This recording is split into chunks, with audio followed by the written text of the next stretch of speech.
जुआ खेलते वक्त अल्लाह का ख्याल क्यों नहीं आता कि अल्लाह हमें देख रहा है। इस्लाम हमें तकवे की तालीम देता है।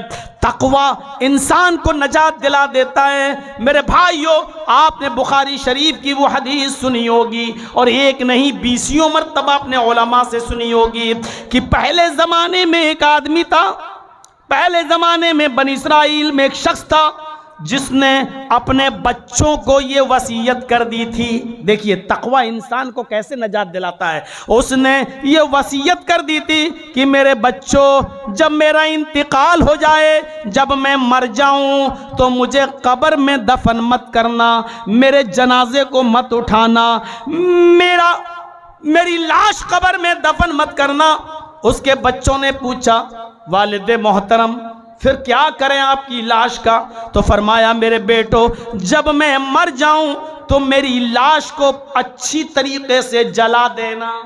बुखारी के अंदर ये रिवायत मौजूद है। मेरी लाश को अच्छी तरीके से जला देना, जब जल कर राख हो जाए तो उस राख को मसल देना, उस राख को मसल देना, और जब राख मसल जाए तो एक समंदर के किनारे खड़े हो जाना और जिस हवा का रुख देखना, और उसी तरफ जब समंदर की तरफ हवा चलने लगे तो मेरी राख को वहां उड़ा देना और मेरी राख समंदर के पानी में बह जाए, उसी में घुल जाए और पानी के साथ इधर से उधर बह जाए।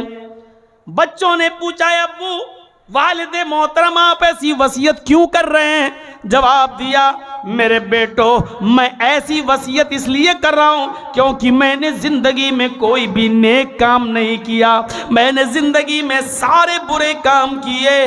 अगर मुझे कब्र में दफन कर दिया और अल्लाह ताला ने मुझे दोबारा जिंदा कर दिया, अगर मुझे दोबारा जिंदा किया गया तो अल्लाह के अजाब की मैं ताब न ला सकूंगा, अल्लाह का अजाब मैं बर्दाश्त नहीं कर सकूंगा। आए मेरे बेटो, मेरे नाम अमाल में कोई नेकी नहीं है। अरे मेरे बेटो, मेरे नाम अमाल में एक भी नेक काम नहीं है। मैंने पूरी जिंदगी अय्यारी और मक्कारी में गुजारी है। ओ मेरी लगते जिगर, आए मेरे बेटो, मैंने अपनी पूरी जिंदगी अय्यारी और मक्कारी और हरामकारी में गुजारी है, इसलिए मुझे दफन मत करना, मेरी लाश को जला देना और उस राख को समंदर में बहा देना, वो पानी के साथ बहकर इधर से उधर चली जाएगी, फिर मेरी राख को अल्लाह रब्बुल आलमीन इकट्ठा नहीं कर पाएगा और मैं बह जाऊंगा। सुनिए बुखारी शरीफ की हदीस के अल्फाज, अल्लाह के नबी फरमाते हैं कि उसके मरने के बाद उसके बच्चों ने उसकी वसीयत पर अमल किया। वो मर गया, उसके बच्चों ने अपने बाप को जला दिया, उसके बच्चों ने अपने बाप को जला दिया और राख को मसल दिया, और जब तेज हवा चली तो अपने बाप की राख को लेकर समंदर में लेकर पहुंच गया और हवा के साथ उस राख को उड़ा दिया। वो सारी की सारी राख समंदर में चली गई। बुखारी के अल्फाज, अल्लाह के नबी सल्लल्लाहु अलैहि वसल्लम फरमाते हैं, अल्लाह रब्बुल आलमीन ने उसकी राख के जर्रात को हुक्म दिया, इकट्ठी हो जा।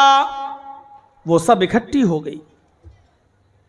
अल्लाह ने कहा समंदर के बाहर फेंक दे, समंदर के बाहर फेंक दिया। अल्लाह ने कहा जिंदा हो जा। हड्डियां पिस चुकी थी, जल चुकी थी, राख बन चुकी थी, जलकर सुरमई की तरह हो चुकी थी, बिल्कुल पिस चुकी थी, मसल चुका था उसकी औलाद उसकी लाश को, लेकिन अल्लाह ने उसके जर्रात को हुक्म दिया, इकट्ठा हो जा। अल्लाह ने उसकी बॉडी को हुक्म दिया, जिंदा हो जा। वो जिंदा हो गया। जो अल्लाह पानी के कतरे से तेरा वजूद बना सकता है, मां के पेट में तुझे ऑक्सीजन दे सकता है, गिजा दे सकता है, चबाने के लिए दांत दे सकता है, सुनने के लिए कान दे सकता है, देखने के लिए आंख दे सकता है, चलने के लिए पैर और पकड़ने के लिए हाथ दे सकता है, तो क्या वो तेरे मरने के बाद और तेरे जिस्म को राख होने के बाद क्या तुझे दोबारा जिंदा नहीं कर सकता?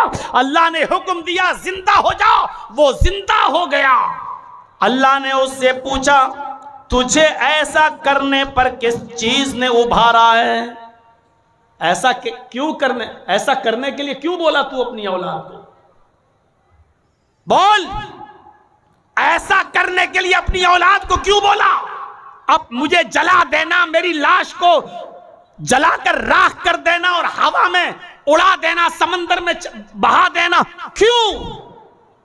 उसने सिर्फ एक ही जुमला कहा, आए अल्लाह, ऐसा करने पर मुझे तेरे खौफ ने उभारा है, तेरे डर ने उभारा है। आए अल्लाह, मैंने ऐसा इसलिए करने को कहा है क्योंकि मुझे डर था अगर मैं दोबारा जिंदा हो गया और तूने मुझे दोबारा जिंदा कर दिया तो तेरे आजाब की मैं ताप नहीं ला सकता, तेरे खौफ से, तेरे डर से।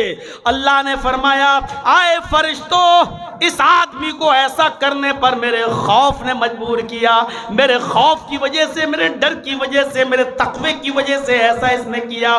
जाओ, मैंने इस इंसान को बख्श दिया, अगरचे इसके नामे आमाल में एक भी नेकी नहीं है, लेकिन मैंने इसको बख्श दिया। यह है तकवा की बरकत, यह है परहेजगारी की बरकत।